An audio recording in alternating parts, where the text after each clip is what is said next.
기도하겠습니다. 하나님 아버지 감사합니다.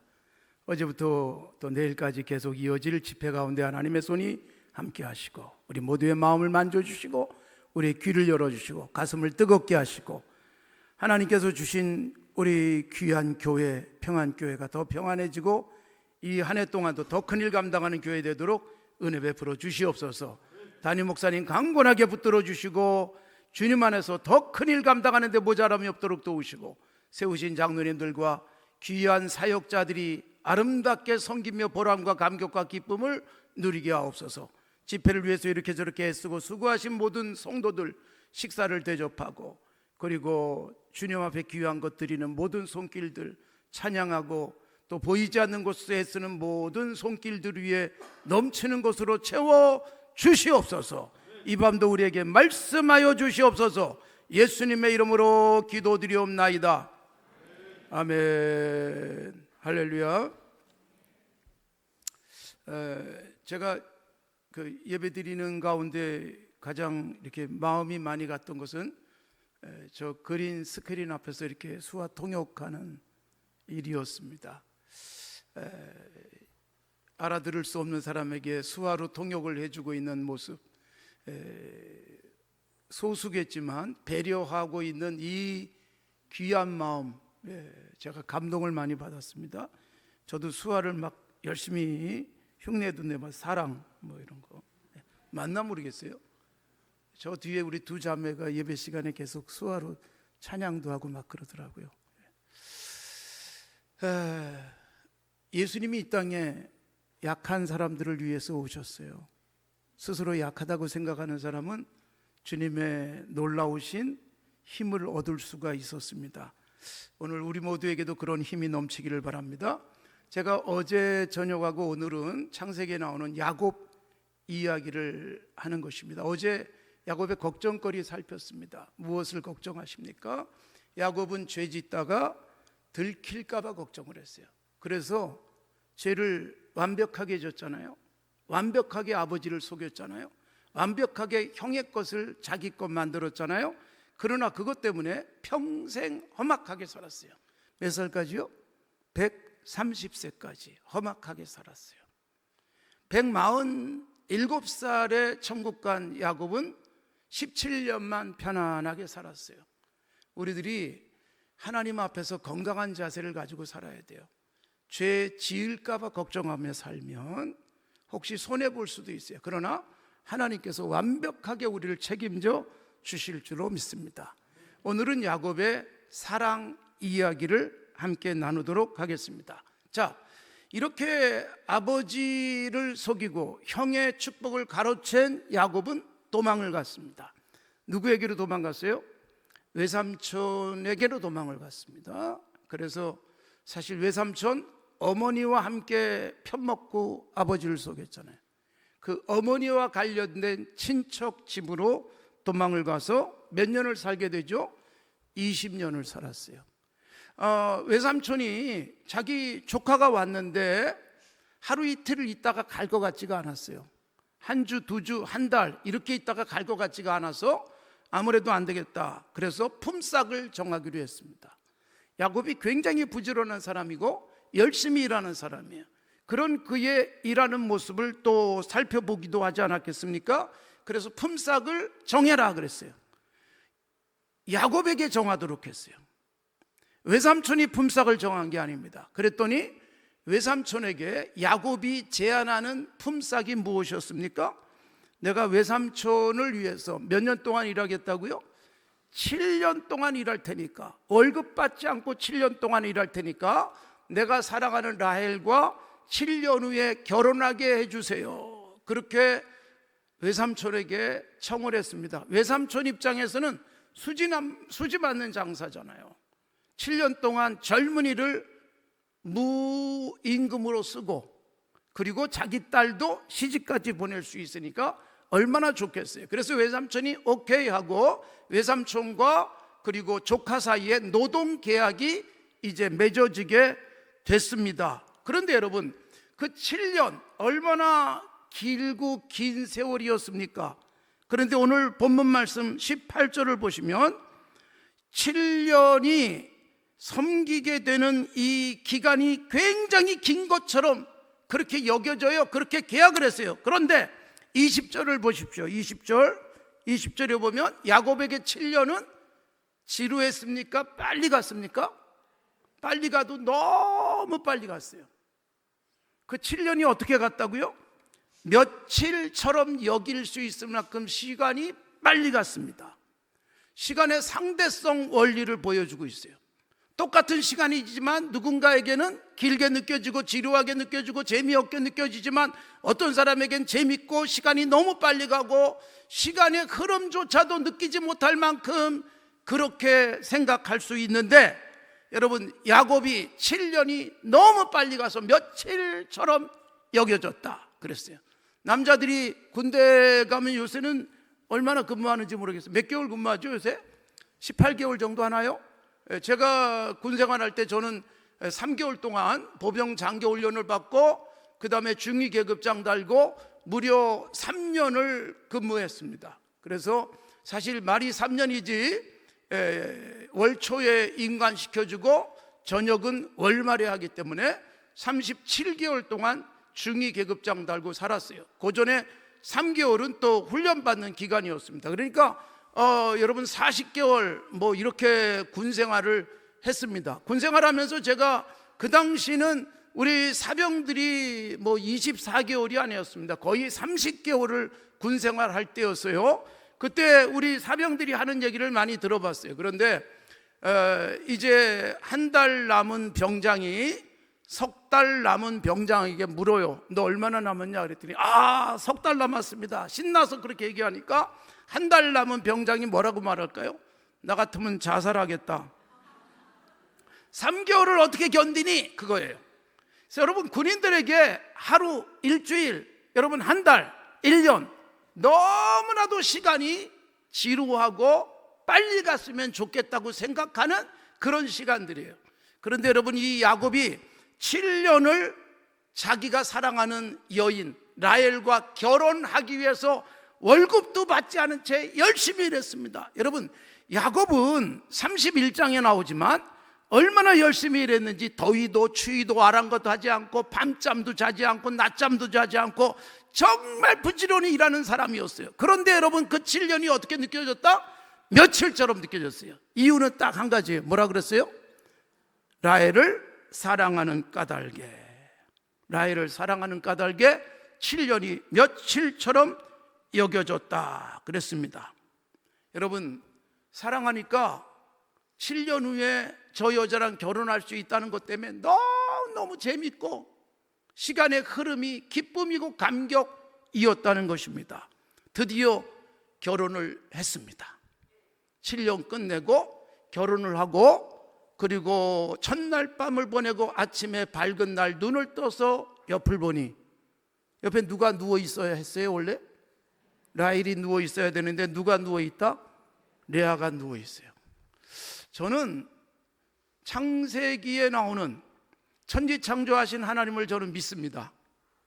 그리고 예수님이 십자가에서 못 박혀 죽으셨다가 부활했다는 사실도 믿습니다. 성경의 모든 것을 저는 믿습니다. 주님이 다시 오실 것도 믿습니다. 그런데 도무지 믿어지지 않는 게 이거예요. 그렇게 사랑하는 라헬과 결혼을 드디어 했다고 생각하고 첫날 밤을 보내고 아침에 밝은 날 보니까 라헬이 아니라 누구라고요? 여러분은 믿어지십니까? 저는요, 처형이 있거든요. 아무리 깜깜해도 처형인지 제천지 알 수 있어요. 허리 사이즈만 봐도 아는데 이걸 어떻게 속아요? 더군다나 야곱이 어떤 사람이에요? 굉장히 센시티브하고 약삭 빠르고 눈치도 빠른 사람이 야곱이었어요. 근데 이걸 어떻게 속아요? 저는 이게 믿어지지가 않습니다. 속을 수 없는 걸 속는 거예요. 여러분, 왜 이렇게 속았을까요? 자기가 눈이 안 보이는 아버지를, 지가 누구예요? 동생인데 형이라고 속이고 축복을 가르쳤어요. 그런데 자기는 젊은 날 눈 벌겋게 뜨고 라헬이 동생이라고 우기고 들어와서 첫날 밤을 보내는데 속는 거예요. 기가 막히게 하나님께서는 심은 대로 거두게 하시는 거예요.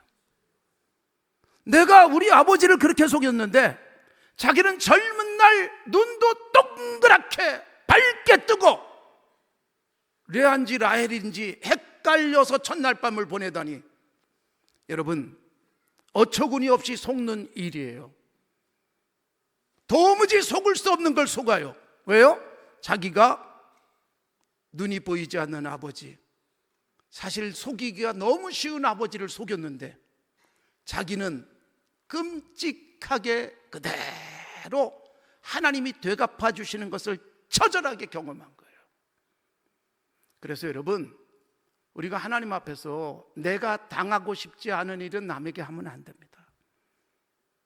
우리는 남을 배려하며 살아가는 거예요. 아까 제가 말씀드렸지만 저렇게 수화로 듣지 못하는 사람을 배려하듯 우리는 약한 사람은 내 곁에 왜 하나님이 주셨을까요? 도와주라고 주신 거예요. 건강이 좋지 않은 사람, 나보다 많이 알지 못하는 사람 옆에 있는 이유는 내가 붙들어주고 내가 도와주고 보살펴 주기를 원하는 거예요. 그런데 얼마나 세상이 각박해졌는지 나보다 약하면 짓밟아버리는 세상을 우리가 살고 있는 것입니다. 사랑하는 성도 여러분, 존중하고 그리고 대접해 주는 것이 필요한 거예요. 그래서 너희도 대접받고자 하는 대로 남을 대접하라 그런 거예요. 아버지에게 아버지 대접을 못한 거예요.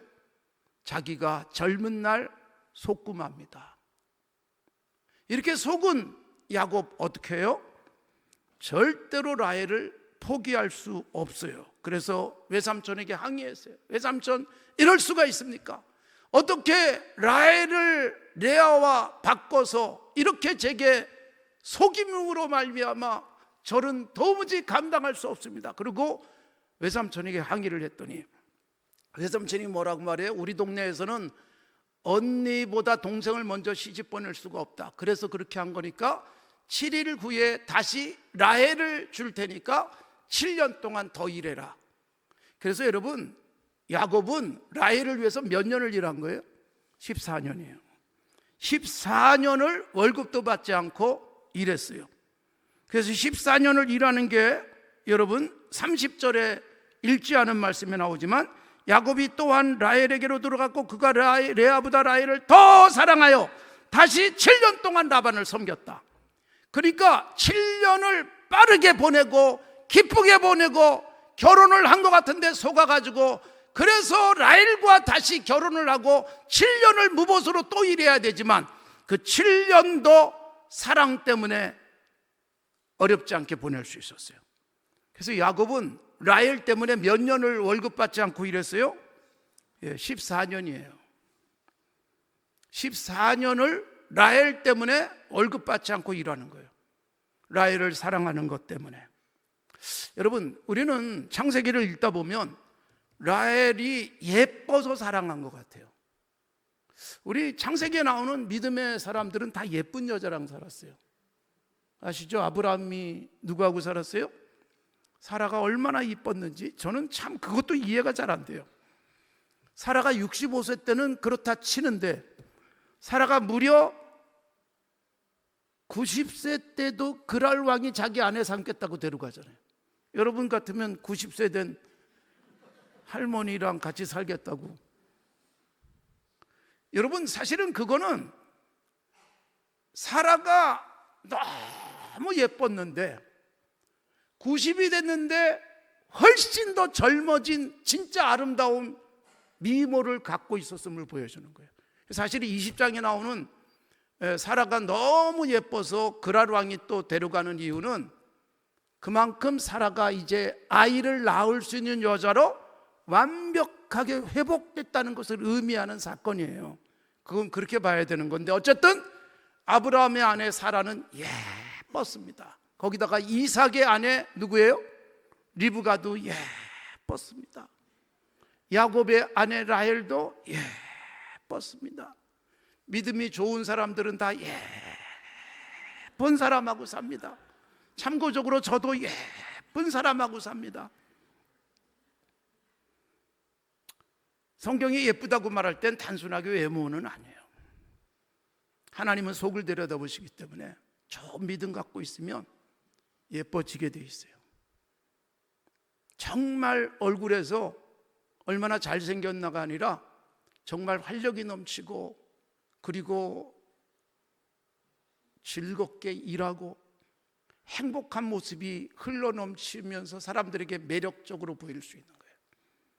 자, 그런데 야곱은 분명히 라헬이 예뻐서 사랑한 것 같아요. 근데 이 사랑은 끝 없이 갑니다. 여러분, 이상하게 라헬을 사랑했잖아요. 그런데 야곱에게 자식을 낳아준 여자가 무려 넷이에요. 이 넷 중에 유일하게 라헬을 사랑한 거예요. 더 사랑했다고 말할 수가 없을 정도로 라헬에게 굉장히 매달렸어요. 너무너무 큰 사랑을 했어요. 근데 여러분, 너무 사랑하지 마십시오. 위험합니다. 야곱에게 아들들을 낳아준 4명의 여자 중에 누가 제일 먼저 죽어요? 35장에 보면 라헬이 제일 먼저 죽습니다. 베냐민을 낳다가 33장에 보면 야곱이 형 에서가 400명을 거느리고 온다는 소식을 들어요. 그리고 정말로 가까이 보니까 저기서 400명을 데리고 오고 있어요. 그때 야곱이 무슨 짓을 했어요? 자기 가족들을 줄을 세웠어요. 제일 앞에는 여종과 자식들, 그 뒤에는 레아와 자식들, 제일 뒤에는 아직 베냐민이 태어나지 않았어요. 그래서 라헬과 누구요? 요셉이 제일 뒤에 이렇게 줄을 세웠는데, 이게 무슨 줄인 줄 아세요? 죽어도 되는 순서.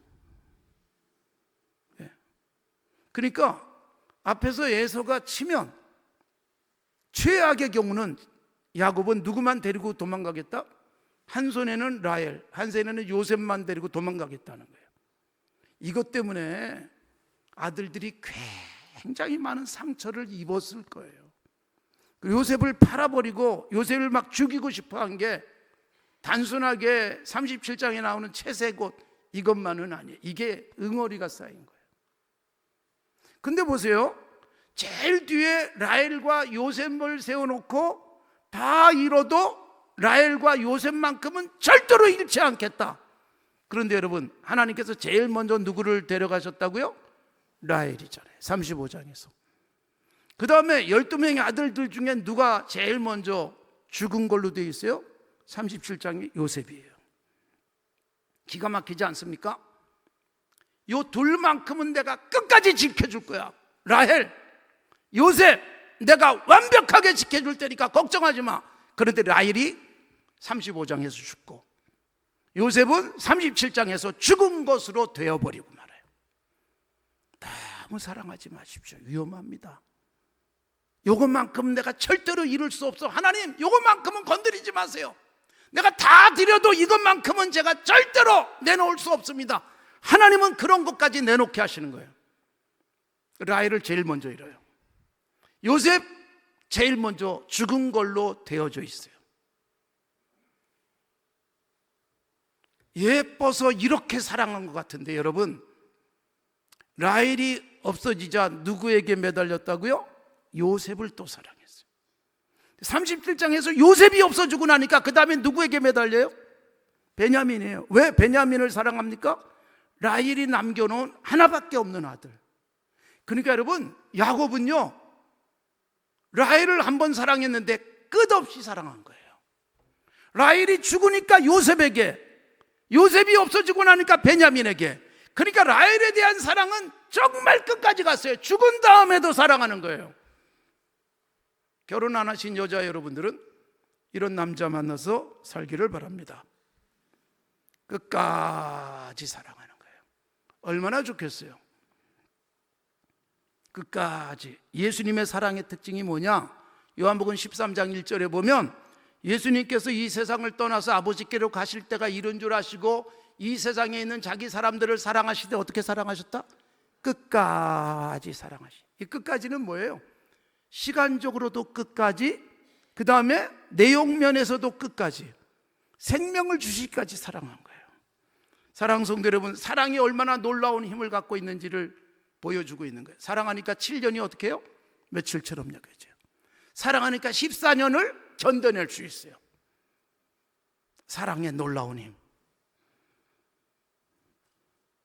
배운 것이 없고 가진 것이 없어도 사랑을 갖고 있는 사람은요, 세상 돈으로도 할 수 없는 것을 해내는 거예요.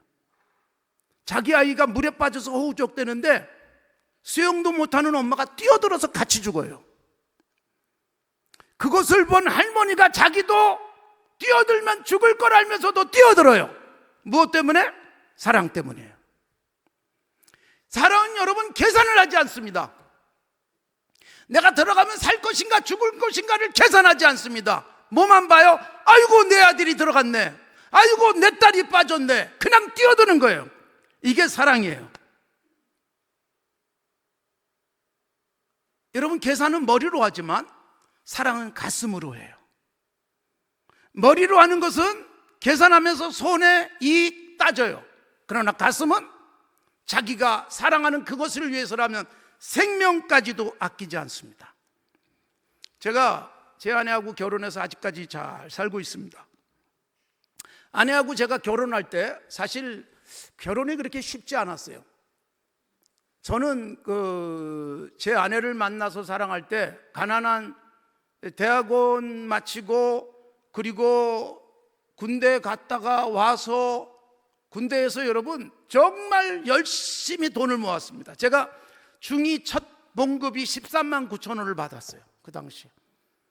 요즘은 뭐 돈들 많이 받지만 그 당시 월급으로 따지면 중2 첫 월급 13만 9천 원, 중2 2호봉 14만 9천 원, 중2 3호봉 15만 9천 원 그렇게 받았어요. 근데 여러분 그거 36개월 동안 열심히 모아가지고 제대할 때 500만 원을 모았어요.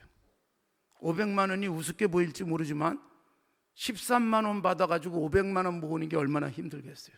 하나도 쓰지 않아요. 워낙 가난해가지고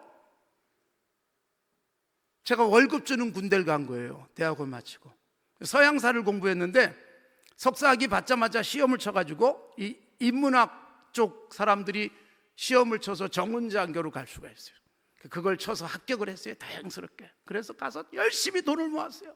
옷도 안 사 입고 군복만 입고 살고 밥도 가능하면 부대에서 먹고 그리고 꼬박꼬박 저축해가지고 500만 원 모은 게 제 전 재산이었어요.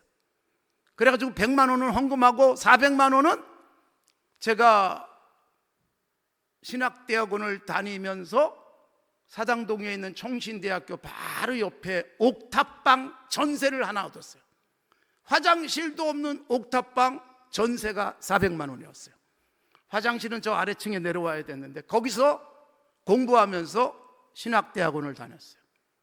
그때 제가 전 재산은 400만 원이었어요. 그때 제 아내가 될 사람을 만났어요. 미혼을 만났습니다. 근데 제 아내도 초등학교 5학년 때 아버지가 돌아가시고 어머니가 힘들게 키웠어요. 4남매 중에 막내였던 제 아내. 그래서 초등학교 때 막 피아노 치는 게 너무 좋아가지고 피아노를 치다가 아버지가 초등학교 5학년 때 돌아가시고 나니까 엄마가 야, 너 피아노 공부시킬 수 없다 그래가지고 피아노 학원도 못 다녔어요. 그래도 너무 피아노를 치고 싶어 하니까 교회 권사님이 학원을 하고 있었는데 와서 피아노 그냥 쳐라, 돈 안 받고 해줄게. 그래서 피아노 가서 권사님 덕분에 피아노를 좀 치는데 그래도 어떻게 돈도 안 내고 배울 수 있겠어요. 어머니가 그래도 애를 써서 레슨비를 줘서 어떤 변변한 레슨도 받지 못한 채 피아노 학원 다니면서 그래도 다행스럽게 대학을 오르간 전공으로 들어갔어요. 그래가지고 대학 다니는 동안에도 방학이나 또는 학교 끝나면 레슨 알바하러 다녔어요. 그래가지고 그 돈으로 자기 학비를 모았어요. 학비 모았다가 오빠가 학비 없으면 오빠 대주고 자기는 휴학도 하고 그러면서 여러분 학교를 다녔습니다. 그래서 제 아내는 학교를 몇 번 휴학도 하면서 늦게 졸업을 했어요. 그래서 제가 신학대학원 다닐 때 제 아내를 만났어요. 제 아내가 그때 신학 음악과 4학년이었어요. 음악과 4학년 가난한 알바하면서 대학을 다니던 여자를 가난한 신학생이 만나서 사랑을 했습니다. 그러니까 우리는 사실 돈이 없잖아요. 그리고 너무너무 바빴어요. 시간이 없잖아요. 제 아내도 그렇게 바쁘게 알바하면서 학교 다녀야 되고 또 공부도 해서 성적 장학금도 받아야 되고, 저도 죽으라고 공부해가지고 사실은 저도 공부를 학점을 잘 받기 위해서 굉장히 애를 썼어요.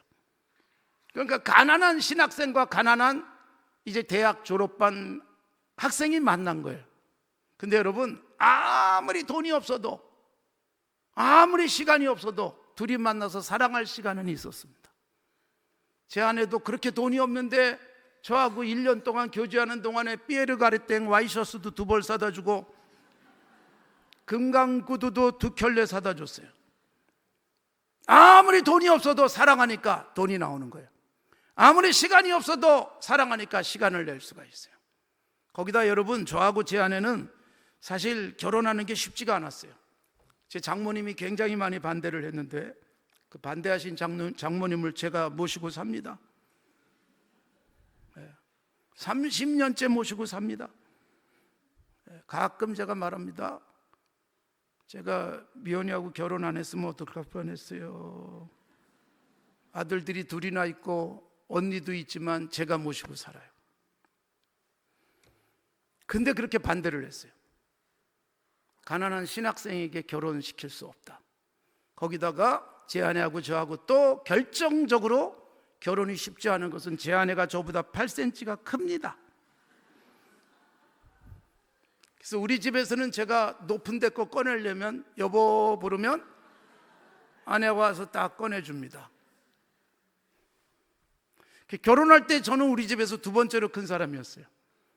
우리 아들이 중학교 1학년이 될 때 저는 집에서 3번째로 큰 사람이 됐습니다. 제 딸아이가 중3이 됐을 때 저는 우리 집에서 4번째로 큰 사람이 됐습니다. 우리 집에서 제가 제일 귀여운 사람입니다. 그러니까 보세요. 사랑이 돈도 뛰어넘고 키도 뛰어넘고 엄마의 반대도 뛰어넘고 결혼하고, 더군다나 제 아내는 목사랑 결혼할 생각이 조금도 없었어요. 이모부가 목사님이었는데 어떻게 살인지 너무나도 잘 알기 때문에, 그래서 아마 장모님도 반대했을 거예요. 그런데 저를 만나서 사랑하니까 목사의 길을 가는 거예요. 여러분, 사랑이 우리의 이성으로 할 수 없는 것을 해내게 만듭니다. 요즘은 여러분, 결혼도 안 해요. 돈 없다고. 그리고 자식도 안 낳아요. OECD 국가 중에서 가장 출산율도 낮은 나라, 자살률은 가장 높은 나라. 여러분, 출산율이 1명이 안 되잖아요. 2이 결혼해가지고 0.7명대를 기록을 하고 있어요. 지난해 다행스럽게 조금 늘었다고 하지만, 그러나 여러분, 여전히 우리나라는 OECD 국가 중에서 최저출산국입니다. 돈 없어서 아이 낳지 않는다고 하는데, 여러분 생각해 보세요. 제가 우리 집에서 6째로 태어났어요. 1956년에 1960년에 우리나라 1인당 국민소득이 80불이었어요. 100불이 안 됐어요. 근데 여러분, 그때 우리 어머니는 6째로 저를 낳았어요. 6을 낳고도 모자랐는지 제 여동생까지 낳아줬습니다. 그 당시 보통 6, 7명을 낳습니다. 돈이 없는 때. 지금은 여러분 돈 계산해 가면서 못 낳는 거예요. 우리 어머니가 7이나 키울 수 있었던 건 뭘까요? 돈의 힘이 아니에요. 사랑이에요. 사랑으로 첫 아들, 사랑으로 첫 딸, 사랑으로 둘째 딸, 셋째 아들, 넷째 아들. 사랑이 여러분, 인간의 계산으로는 답이 안 나오는데 해내게 만드는 거예요. 제가 산정인교회 담임 목사로 와가지고 주기철 목사님 공부를 많이 했어요. 주기철 목사님께서 마지막으로 남긴 말씀이 무엇일까? 제가 이걸 우리 기독신문에도 전면 광고로 낸 적이 있어요. 여러 차례 냈어요. 주기철 목사님께서 오종모 사모님의 마지막 면회를 받은 날 1944년 4월 21일 밤 9시에 천국 가셨는데, 그날 오종모 사모님이 면회를 가셨어요. 주기철 목사님이 그날 밤에 돌아가실 분이었기 때문에 간수에게 거의 업히다시피 해서 나왔어요. 오종모 사모님이 목사님의 처참한 모습을 보면서 어떻게 했는지 아세요? 여보, 이기셔야 합니다. 무슨 뜻이에요? 순교하세요, 그 얘기예요.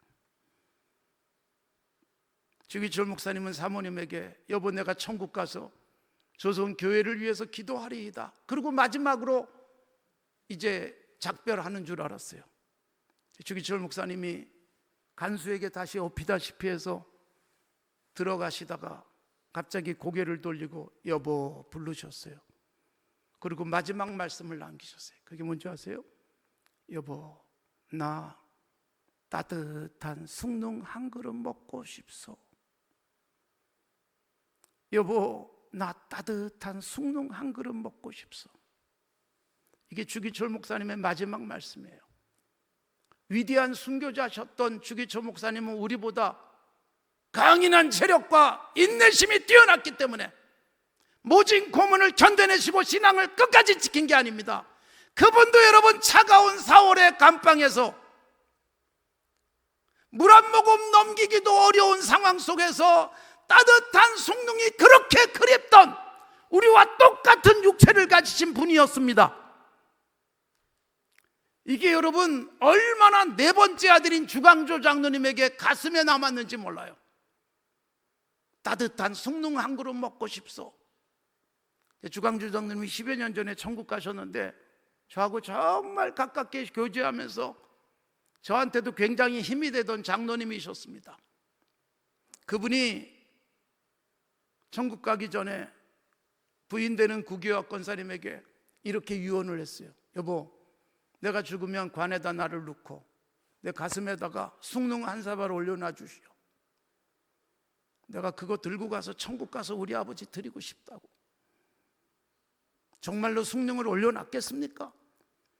정말로 숭늉을 가지고 천국 갈 수 있겠습니까? 그러나 아드님의 마음에 그게 꽉 박혀 있었어요. 저도 산정인께 와서 주기철 목사님 마지막 말씀을 듣고 난 다음에는 식당 가가지고 숭늉이 마지막에 나오면 처음엔 못 먹었어요. 이젠 뻔뻔스러워져서 마시고 있는 것이지. 따뜻한 숭늉 한 그릇이 그렇게 그리우셨던 주기철 목사님은 예수님에 대한 사랑 때문에 다 쏟아붓고 주님이 나를 사랑하셔서 십자가에서 죽으신 것을 생각하면서 찢기고 피 흘리고 밥 못 먹고 고문당하고 고통을 겪어도 견뎌내실 수 있었던 것은 주님에 대한 사랑이었습니다. 사랑이 얼마나 강력한 힘을 갖고 있는지를 우리에게 보여주고 있는 것입니다. 사랑하는 성도 여러분, 우리가 교회에서 아유 나는 아직 시간이 없어서, 나는 아직 돈이 없어서, 나는 말주변이 없어서, 아유 나는 노래를 못해서 봉사 못한다고 말할지 모르지만 그것은 아직 사랑이 없어요 라는 말과 다르지 않은 것입니다. 요한계시록 2장과 3장에 보면 에베소, 서모나, 버가모, 두아드리아, 사대, 빌라델비아, 라우디게아 교회를 향한 예수님의 길지 않은 말씀이 나오잖아요. 첫 번째 교회 에베소 교회 칭찬했어요. 내가 너희 행위를 안다, 수고를 안다, 인내를 안다, 악한 자들을 용납하지 않은 것을 안다, 참고 견디고 게으르지 아니한 것을 안다. 그런데 한 가지 책망할 것이 있다. 그게 뭐예요? 너희의 처음 사랑을 버렸노라. 교회에서 열심히 일하고 주님을 위해서라면 견뎌내고 주님을 위해서 헌신하고 주님을 위해서 수고했지만 그들의 가슴 속의 사랑은 싸늘하게 식어버렸다는 거예요. 주님이 그걸 책망하시면서 사랑을 회복하라, 그렇지 않으면 촛대를 옮겨버리겠다. 결국 그 사랑을 찾지 못하는 에베소 교회는 다 무너져버리고 말았던 것입니다. 사랑하는 성도 여러분, 오늘도 주님이 우리에게 찾는 것이 무엇일까요? 사랑입니다. 베드로 사도가 예수님을 3번이나 모른다고 부인을 하고 부활하신 예수님을 갈릴리에서 만나셨어요. 밤새 물고기 잡다가 지쳤던 그들에게 예수님이 오셔서 오른편에 그물을 내려 물고기를 잡도록 하시고 펄쩍펄쩍 뛰는 큰 물고기 153마리를 잡게 하신 다음에 그 다음에 예수님이 갈릴리 호숫가에 앉아서 제자들을 위해서 숯불을 펴놓고 떡을 구워주셨어요. 지금 잡은 생선도 가져와라. 그래서 생선을 가져와 가지고 예수님이 구워주시는 대로 떡도 먹고 생선도 먹고. 그런데 베드로는 어땠을까요? 예수님 얼굴도 쳐다보지 못한 채 주님 모른다고 3번 부인했던 시몬 베드로는 떡을 먹긴 먹지만 코로 들어가는지 입으로 들어가는지도 모를 정도로 정말 민망한 상태로 예수님 앞에 앉아 있는데, 예수님이 이렇게 둘 수가 없잖아요. 시몬 베드로를 회복시키시는 방법, 내가 주님 모른다고 부인했습니다. 고백도 못하고 어쩔 줄 몰라 하는 시몬 베드로를 위해서 예수님이 뭘 하세요? 요한의 아들 시몬아, 네가 나를 사랑하느냐? 내가 나를 사랑하느냐? 네가 나를 사랑하느냐? 3번 주님을 모른다고 부인했던 시몬 베드로에게 3번의 사랑 고백의 기회를 주시는 거예요. 예, 주님, 내가 주님 사랑하는 거 주님 아시지 않습니까? 여러분, 사랑한다고 고백을 시킨 것이 아니라 사랑하냐고 물어보면서 쉽게 대답할 수 있는 기회를 주시고 3번의 사랑 고백을 받으신다며 베드로 사도를 회복시켜 주신 거예요. 그러니까 시몬 베드로가 회복되고 시몬 베드로가 죽기까지 복음을 전하며 주님 나라를 위해서 일할 수 있었던 것은 사랑의 회복이었습니다. 예수님이 잡히실 때 결심도 하고 다짐도 했지만 주님을 모른다고 부인할 수밖에 없었던 것은 아직 뜨거운 사랑이 가슴속에 넘쳐나지 못했기에, 그리고 성령 충만함 받고 나니까 사랑이 가슴속에 넘쳐서 주님을 위해서라면 십자가 지는 일이 조금 더 두렵지 않은 시몬 베드로로 바뀌잖아요. 사랑하는 성도 여러분, 우리가 주님을 위해서 일할 수 있는 것은 공부를 많이 했기 때문에, 돈이 많기 때문에, 시간이 많기 때문이 아닙니다. 정말로 주님을 사랑하니까 없는 시간도 내고 없는 돈도 나오고, 노래할 줄 모르는데 노래하고 춤출 줄 모르는데 춤추면서 하나님 나라를 위해서 일할 수 있게 되는 것입니다. 제가 우리 성도들에게 늘 하는 말이 있어요. 여러분, 남편을 믿지 마십시오. 여러분 어떠십니까? 남편을 믿으십니까? 세상에 믿을 놈은 하나도 없습니다. 제가 우리 성도들에게 여러분 남편을 믿지 마십시오. 그리고 뭐라고 말하는 줄 아세요? 그냥 사랑하십시오.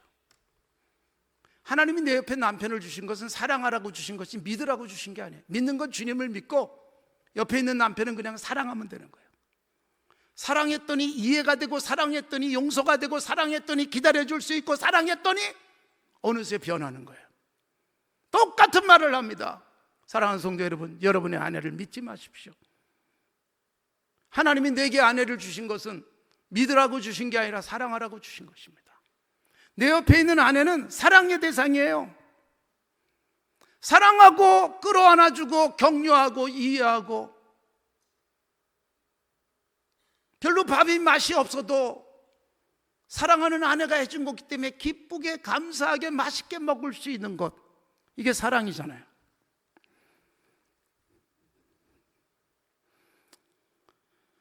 제가 우리 성도들에게도 그렇게 얘기합니다. 여러분, 저는 여러분을 믿지 않습니다. 장로님도 믿지 않고 권사님도 믿지 않고 집사님도 믿지 않습니다. 저는 사랑합니다. 여러분, 목회하다 보니까 저 사람만 있으면 내가 평생 목회하는데 어려움이 없겠다, 그런 생각이 드는 사람이 있을까요, 없을까요? 생겨요. 그 순간 저는 하나님을 믿지 않고 그 사람을 믿기 시작해요. 근데 여러분, 하나님이 여지없이 그 믿음을 깨줘요. 사람을 통해서 실망을 하게 만들어요. 아하, 사람을 믿을 수 있는 게 아니구나. 그러니까 애당초 믿을 사람이 아니라 뭐 해야 될 사람이었어요? 사랑해야 될 사람을 믿었던 거예요. 사랑하면 용서가 되고 사랑하면 이해가 되는데, 믿었다가 어떻게 돼요? 어떻게 당신이 나를 배신할 수 있어? 당신이 어떻게 나를 실망시킬 수 있어? 이런 소리가 나오는 거예요. 그래서 그냥 사랑하기로 했어요. 또 하나 우리 성도들에게 부탁하는 게 뭔지 아세요? 여러분, 저를 믿지 마십시오. 목사를 믿지 마십시오. 저를 그냥 사랑해 주십시오. 저를 사랑하면 제가 예쁘게 보이고, 저를 사랑하면 은혜가 되고, 저를 사랑하면 말씀이 귀에 쏙쏙 들어오고, 저를 사랑하면 제가 하는 실수도 재밌게 보일 겁니다. 우리 교인들은 제가 실수하면 너무 좋아해요. 예배 시간에도 뭐 순서를 뒤바꾸면 너무 좋아해요.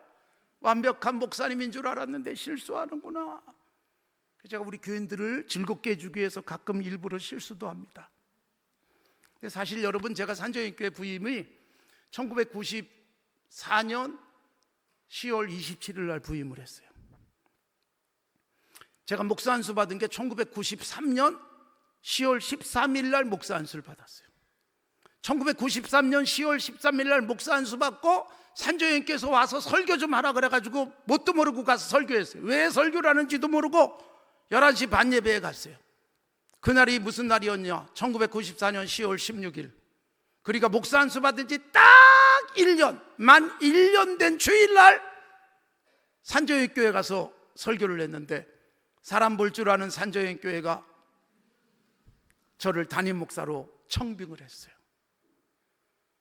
목사 된 지 1년밖에 안 된 사람을 86년 된 교회가 담임 목사로 받았어요. 그리고 여러분, 얼마나 저를 사랑해 줬는지, 얼마나 저를 기다려 주는지. 그래서 교회가 저를 키우고 저는 교회를 키웠어요. 같이 성장했어요. 저는 교회를 키우느라고 애를 썼고, 성도들은 저를 키우기 위해서 많이 사랑해 주셨습니다. 아버지 같은 장로님이, 어머니 같은 권사님이 저를 위해서 얼마나 많은 것을 해주셨는지. 그때만 해도 신방을 엄청나게 많이 할 때인데, 신의수에서 오신 목사님, 장로님, 황해도에서 오신 장로님, 평안도에서 오신 장로님, 평양에서 오신 장로님, 이런 분들이 계셨어요. 상다리가 휘도록 음식을 차려놔 주시고, 먹여주시고, 필요하면 돈도 주시고, 그러면서 저를 사랑해 주셨어요. 그 덕에 여러분, 목사 안수 받고 1년밖에 안 된 제가 산정인교회 와서 성장해 갔어요. 교회가 같이 성장했어요. 사랑이에요, 사랑. 1년밖에 안 된, 그러니까 부목사가 제가 가니까 있었는데, 부목사가 저보다 목사 선배였어요. 그런데 저를 담임 목사로 받아서 잘 양육하면서 키워주면서 사랑하면서 힘이 되어 줬어요.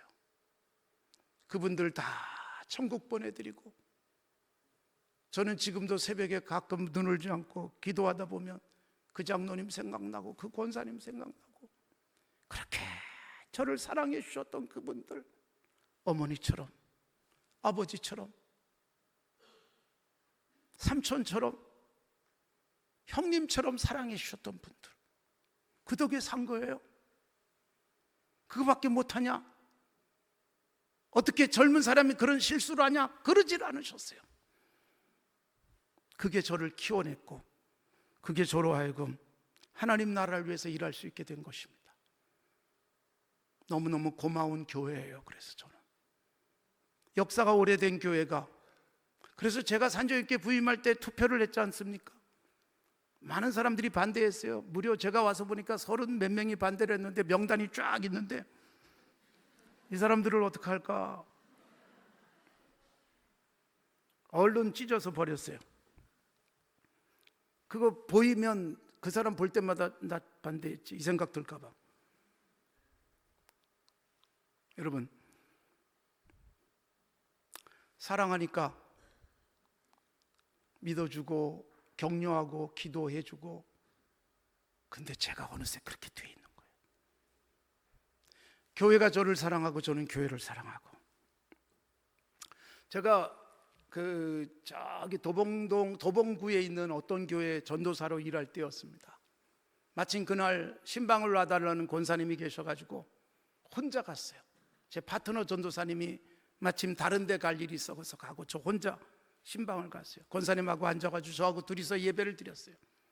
허름한 집, 고개도 제대로 들 수 없는 그런 집에 가서 예배를 드렸어요. 예배 다 끝나고 나서 일어나서 나오려고 그랬더니 권사님이 저를 붙잡으면서 전사님 잠깐만 기다리세요. 그러고서 이만한 냉면 그릇을 하나 가져왔는데 물이 가득 차 있어요. 제 앞에 딱 놓으면서 전사님 피곤하실 텐데 드세요. 설탕물이에요. 커피도 한 잔 대접할 것이 없는 그 권사님은 제가 피곤할까 봐 그거 좀 컵에다 주면 좋을 텐데 냉면 그릇에다가 설탕물을 타서 주는데 제가 단 걸 제일 싫어하거든요. 제가 그걸 들고 꿀꺽 원샷 했습니다. 그러면 와 고맙다 이렇게 잘 마셔주다니 그러면 좋겠는데 교회 가서 제가 설탕물 좋아한다고 소문을 내가지고 가는 데마다 설탕물 주는 비극이 일어났습니다. 그것도 냉면 그릇에다가. 그래서 그걸 겨우 먹고 일어나서 나오려고 하는데 왜 할머니들은 꼭 돈을 거기다 놓는지 치마를 다 걷어 올리시더니 저 속주머니에서 10,000원짜리 한 장을 딱 뽑아가지고 쭉 펴가지고 제 손에 쥐어주시면서 전사님 배고프실 텐데 가다가 진지잡수세요. 여러분 저는 그날 설탕물을 마신 게 아니고 사랑을 마셨어요. 저는 그날 10,000원을 받은 게 아니었습니다. 권사님이 언제 쓰려고 놓았던 비상금이었는지 모르지만 그걸 펴서 저를 주시는 권사님의 사랑은 저를 먹지 않아도 배부르게 했습니다. 나중에 가서 몇만 원 드리고 왔지만 여러분 이게 목회하면서 느꼈던 최고의 감격이고 보람이고 지금 제가 여러분 좋은 호텔에 가서 돈 많은 분들이 기가 막히게 좋은 음식을 사준 거하고는 비교도 되지 않을 만큼 귀한 사랑을 저는 그때 먹고 마시고 받았어요. 이것이 저로 하여금 이렇게 사랑하는 거구나, 이렇게 목회하는 거구나, 성도들이 전도사인 저를 이렇게 사랑해 주는구나, 감격스럽게 만들었습니다. 사랑하는 성도 여러분, 사랑이 있으면 내가 할 수 없는 것을 해냅니다. 능력 밖의 일들을 해낼 수 있습니다. 이런저런 핑계로 못해 사랑이 없다는 것입니다. 성도 여러분들이 사랑을 하면 저 사람의 예배 시간에 우리 권사님들이 좀 많이 그러시는데 예배 시간에 꼭 부스럭부스럭해요. 뭐 하나 보면 사탕을 까서 잡수세요. 그러니까 목이 막 마르고 침이 막 입이 마르면 사탕을 먹으면 해결되더라고요. 저도 그 수술하고 약을 먹은 다음부터 입이 늘 말랐어요. 그런데 제가 그걸 어디서 해결했는가 하면 권사님들은 요새 입이 말라 죽겠어요. 그랬더니 목사님 사탕 잡수세요. 사탕 먹으니까 정말 해결되더라고요. 그래서 우리 교회 입구에는 사탕이 이만큼 있어요. 언제든지 필요하면 사탕 가지고 들어가세요. 가능하면 사탕 까는 소리가 잘 안 들리도록 종이로 만든 껍질,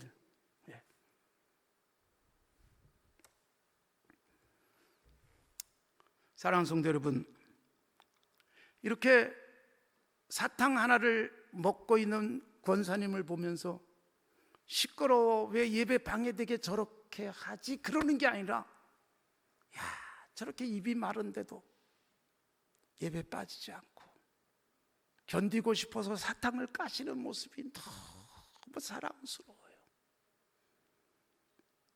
우리 교회에서는 예배 시간에 왔다 갔다 해도 제가 아무렇지도 않아요. 예배 시간에 화장실 가셔야 될 분들이 계세요. 그럼에도 불구하고 나와 앉아 계시는 분들, 어린아이를 안고 그리고 예배 드리시는 분들, 아이가 조금 칭얼거릴 수 있잖아요. 제가 우리 성도들에게 절대 눈길도 주지 마라. 사실 아기가 이렇게 좀 칭얼거리면 전부 째려봐. 귀엽게 보는 게 아니에요. 그러면 아이 엄마가 얼마나 민망한지 저만 보세요. 자, 그래요. 아이가 울고 있는 모습이 많아야 우리 교회는 미래가 있는 교회입니다. 여기서도 울고 저기서도 울고 그래야 우리 교회 미래가 관한 거 아니에요. 그 아이들이 커서 주일학교 채울 거고, 그 아이들이 커서 11조 할 거고, 그 아이들이 커서 장차 권사님이 되고 장로님이 될 테니까. 사랑의 눈으로 보면 너무 이뻐요. 내 아이를 보면 이쁘잖아요. 내 아이 보듯 그렇게 볼 수 없을까요? 내 아이가 이쁜 이유가 뭐예요? 옆에 사람들이 볼 때는 하나도 안 이쁜데 이쁘다고 자랑을 하는 이유는 사랑 때문이에요. 남의 아이도 그렇게 봐줄 수 없을까요? 하나님께서 아들 예수 그리스도를 이 땅에 보내주셨어요. 우리를 위해서 죽게 하셨어요. 어떻게 그걸 할 수 있었을까요? 하나님은 능력이 많으시니까, 하나님은 어마어마한 힘을 갖고 계시니까 아들도 우리에게 줄 수 있었네가 절대로 아닙니다. 성경의 핵심 요절이라고 할 수 있는 요한복음 3장 16절, 하나님이 이 세상을 이처럼 사랑하사 독생자를 주셨다. 능력이 많아서 아들을 주신 게 아니라 우리를 사랑하셨기 때문에 아들을 주신 거예요. 예수님이 능력이 있어서 십자가에서 죽으신 것이 아니라 우리를 너무나도 사랑하셨기에, 끝까지 사랑하셨기에 십자가에서 죽을 수 있었던 것입니다. 이게 사랑이에요. 그래서 요한 사도는 우리에게 말하잖아요. 하나님이 먼저 우리를 사랑하신 것이다. 그러므로 우리도 서로 사랑하는 게 마땅하다. 하나님의 사랑이 가슴속에 넘치면 옆에 앉아있는 분이 너무 이쁘게 보이고 사랑스럽게 보이고 옆에서 좀 예배가 방해되는 것처럼 행동을 해도, 저래도 예배 드리려고 애쓰고 있는 그 모습이 감동이 돼서 들어오는 거예요. 우리 평안교회 성도 여러분, 사랑이 넘쳐나시길 바랍니다. 저는 이 동네 사람들이 많이 안 살잖아요. 도심의 공동화 현상. 그래도 끝까지 평안교회까지 차 타고 오시고 힘들게 오시는 것은 뭘까요? 자동차가 좋아서가 아니고 누구보다도 열심히 있어서가 아니라 사랑이잖아요. 이 교회를 지켜오신 분들의 귀한 사랑이 보입니다. 절대로 떠날 수 없는 그 교회에 대한 사랑, 그 열망. 머리는 하얗고 얼굴엔 주름이 가득하고 걸음은 빨리 걸을 수도 없으심에도 이 교회를 사랑하시는 여러분들이 이 교회를 지금까지 섬겨오셨고 지켜오셨고 앞으로도 그렇게 하실 것입니다. 월남하신 우리 아버지 어머니도 월남하셨지만 월남하신 분들이 여러분 이 땅에 내려와서 얼마나 열정적으로 신앙생활 했는지 몰라요. 서북분들이 그래서 부지런하고 열정적이잖아요. 그리고 여러분 그분들이 갖고 있는 또 하나의 생각은 북녘 땅에 대한 사랑이 여전히 있어요. 제가 김창희 목사님 기도하는 것을 늘 들었습니다. 김창희 목사님의 기도 속에 보면 기도를 쭉 하시다가 북녘 땅을 위해서 기도하는 거예요. 평양, 신의주, 함흥, 원산, 개성, 청진, 그 북한의 지명들을 다 불러가면서 그 땅이 회복되도록 기도하시는 김창희 목사님은 그 땅에 대한 사랑을 그렇게 표현하셨어요. 저도 제 방에 우리나라 지도는 없어도 북한 지도만 있어요. 그 지도를 보면서 기도해요. 우리 어머니의 고향. 그래서 북한을 많이 갈 수 있었어요. 최근에는 2019년에 갔다 왔어요. 2019년에는 가서 원산도 가고 남포도 가고 평양에서 차를 타고 개성 판문점까지 내려와서 거기 내려오니까 카카오톡이 터지더라고요. 바로 우리 남쪽이니까. 예. 아무것도 안 터지던 휴대전화가 묘양산도 가고, 지금까지 한 10년 전에는 1년에 몇 차례씩 꼭 가야 됐지만, 지난 2019년에 10년 만에 가봤더니 정말 달라졌어요. 평양만, 평양만. 함흥이나 남포는 정말 우리나라 60년대 같고, 평양은 정말 대동강변에 애완견들이 왜 이렇게 많은지. 사람 먹을 것도 없다 그러는데 애완견들이 그렇게 많고, 대동강변에 이른 아침에 에어로빅 하러 나온 여성 동무들이 얼마나 많은지 쭉 둘러서 가지고 운동하고 있어요. 낚시하고 있는 분들이 왜 이렇게 많은지. 너무 달라졌어요. 10년 만에 보니까. 2019년에 갔을 때는 제가 마음대로 돌아다녔어요. 택시도 타고 다니고, 소피아 식당 가서 송이버섯에 고기도 구워서 먹고, 대동강을 걸어서 건너보기도 하고. 그렇게 하는 이유는 하나님께서 우리에게 그 땅을 책임 맡겨주셨잖아요. 그래서 사실 여러분, 북한 그러면 아주 끔찍하게 여기는 사람들이 있어요. 거기다 뭐하러 그런 거 갖다 주냐. 근데요, 주님은 어떻게 하세요? 사랑하라는 거예요. 사랑. 원수를 사랑하라는 거예요. 사랑밖에는 바꿀 힘이 없다는 거예요. 선으로 악을 이기지 않으면 절대로 악에게 짓밟히면 짓밟혔지 이길 수가 없어요. 북한을 바꿀 수 있는 최고의 방법, 예수님이 우리에게 주신 사랑이에요. 사랑. 참 제가 많이 갔어요. 제가 남북 함께 살기 운동에 지금 대표로 있습니다만 2005년부터 시작해가지고 지금까지 60억 정도를 썼어요. 그러면서 그 땅을 회복하도록 기도하고 있습니다.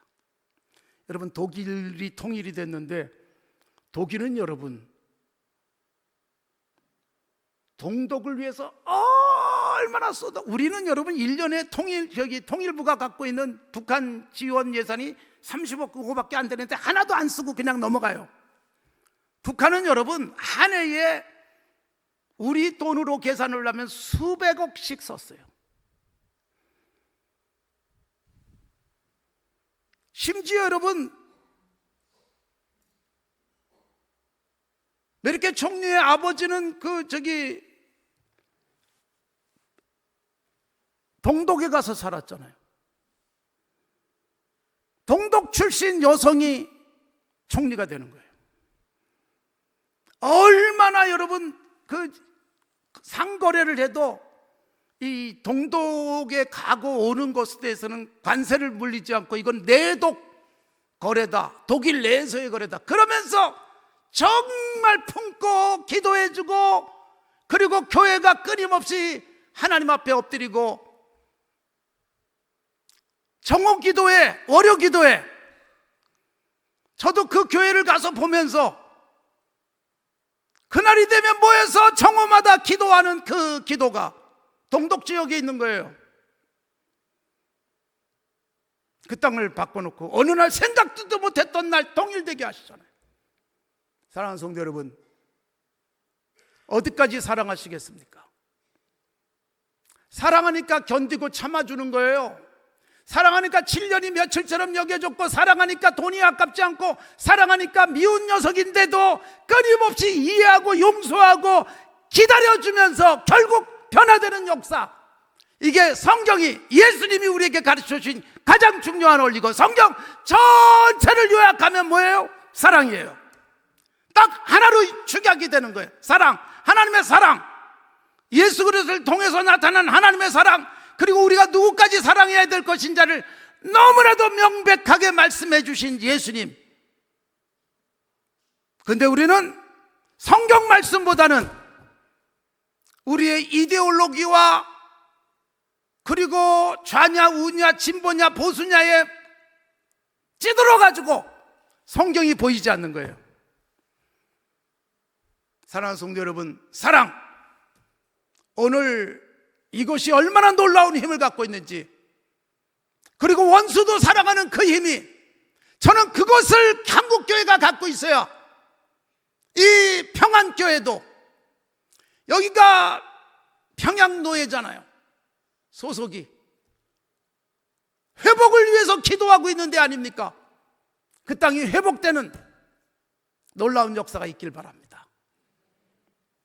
장기루 장로님은 북녘 땅에 김봉숙 여사와 6남매를 남겨둔 채 월남을 하셨어요. 금방 돌아갈 줄 알았지만 평생 보지 못한 식구들 끊임없이 사랑하고, 김봉숙 여사가 녹음 테이프 보내줬어요. 미국에 있는 친척을 통해서 울밑에선 봉순아야 내 모양이 처량하다. 그걸 김봉숙 여사가 부르는 거를 매일 들었어요. 매일 테이프가 쭉 늘어질 정도로 북녘 땅에 두고 온 아내를 그렇게 사랑하는, 그리고 5남매를 그렇게 사랑해서 하나님 앞에 기도하면서 그 사랑이 무엇으로 나타났어요? 북녘 땅에 두고 온 내 자녀들 5남매 그리고 아내, 아무것도 내가 못 해주잖아. 그래서 하는 게 뭐예요? 복음병원 세워서 가난한 사람 치료해주고 어려운 사람을 사랑해줬어요. 입원비를 못 내고 어쩔 줄 모르는 사람을 몰래 원장실로 불러가지고 원장실 뒷문으로 도망치게 해주고, 원무과가 너무나도 골치 아팠어요. 장기루 장로님이 천국 가시고 난 다음에 둘째 아들 장가영 박사랑 앉아서 바로 여기 롯데 호텔에서 앉아서 아침 식사를 하는데 그러시더라고요. 우리 아버지가 늘 입버릇처럼 하신 말씀이 있습니다. 내가 왜 이 땅에 와서 가난한 사람들, 어려운 사람들을 위해서 저렇게 사랑하고 살았는가? 북녘 땅에 두고 온 아내, 북녘 땅에 두고 온 5남매를 내가 아무것도 해줄 수 없으니까 그들에게 해주는 마음으로 이 땅에서 섬겨주면 저 북녘 땅에 있는 내 아내와 5남매는 하나님 아버지께서 책임져 주실 것이다. 정말로 그렇게 된 거예요. 그래서 북녘 땅에 두고 온 5남매, 월남자의 가족이잖아요. 교수가 되고 학교 선생님이 되고 핵물리학자가 되고, 그래서 우리가 농담처럼 얘기합니다. 북한의 핵 개발은 장기루 장로님 아들이 했다고. 너무너무 잘 살고 있는 거예요. 뭐예요? 정말 사랑해야 될 사람, 내가 가서 사랑할 수 없지만 이 땅에서 이웃을 사랑하고 섬겼더니 하나님의 사랑이 북녘 땅에 그대로 임해서 장기루 장로님의 가족들은 잘 살고 있는 거예요. 사랑은요, 가리지 않아야 됩니다. 이 사람은 이래서 사랑할 수 없고 저 사람은 저래서 사랑할 수 없고 저 사람은 내가 절대로 용서가 안 되고, 이게 여러분 주님이 기뻐하시는 모습이 절대로 아니잖아요. 사랑하니까 7년이 며칠처럼 여겨졌어요. 사랑하니까 견뎌냈어요. 사랑하니까, 그리고 주님이 원하시는 대로 사랑에 대한 명령을 실천하니까 용서할 수 없는 사람들을 용서하고 끌어안아 주는 거예요. 이게 오늘 한국 사회를 살리는 최고의 힘일 줄로 믿습니다. 평안교회 사랑이 넘치는 교회가 되시기 바라고, 우리 평안교회의 사랑이 저 북녘 땅도 회복시켜 놓는 놀라운 역사가 일어날 수 있기를 바랍니다. 함께 기도하면서 이 밤 하나님 앞에서 다시 한번 가슴속에 사랑이 넘쳐나기를 바랍니다. 여러분 기도하면서 우리의 가슴에 오 주님 사랑이 없군요. 돈이 없어서 못하는 줄 알았더니, 말재주가 없어서 못하는 줄 알았더니, 시간이 없어서 못하는 줄 알았더니 사랑이 없군요. 사랑하게 없어서 남편을 사랑하고 아내를 사랑하고 목사님을 사랑하고 성도를 사랑하고 이웃을 사랑하고 저 북녘 땅의 원수 같은 우리의 형제들을 사랑하면서 이 땅에 하나님의 나라가 오게 하옵소서. 우리 함께 기도하면서 편안하게 돌아가시기 바랍니다.